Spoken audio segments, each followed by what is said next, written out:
Maganda pa kayo sa umaga at hapon mga bossing. Eto, wag na nating patagalin at baka magawa pa ng iba. Pero sa bagay, pinagawa na nga pala to sa iba.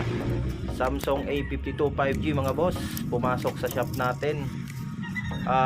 Galing na to sa ibang shop at pinagawa yata yung charging board, kaso lang pabalik-balik daw at medyo nainis na si client dahil kung ano-ano daw ang nasisira. So pina-verify niya sa akin kung itong LCD daw ay pinalitan kasi wala na siyang display.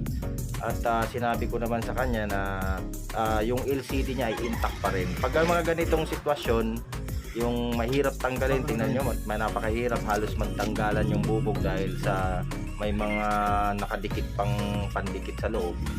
Yun pa rin po yung pinaka LCD niya. Ibig sabihin, hindi po ginalaw or pinalitan ang LCD. Intact po siya. Nagkataon lang talaga na siguro nung pinagawa yung charging board, medyo nagkaroon na ng guhit yung screen niya, kaya siguro medyo doon na last touch sa technician na humawak ng Samsung.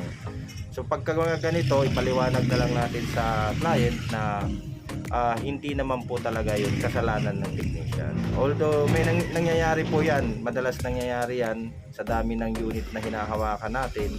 Minsan talaga last touch ang technician, yun ang nasisisi, pero nasa pagpapaliwanag yan sa client. Ito pala, shoutout sa iyo sir, nakita nyo lang po pala itong mga vlog ko sa Joysian Electronics at kaya nakontak nyo po ako, pero satisfied naman po kayo. Salamat po ng marami sa inyo sir. At ito sir, nagawa na po natin yung LCD. Yung charging board po, nagcha-charge naman siya, pero napalitan, totoo naman pong pinalitan po ng dating tech yung charging board niya.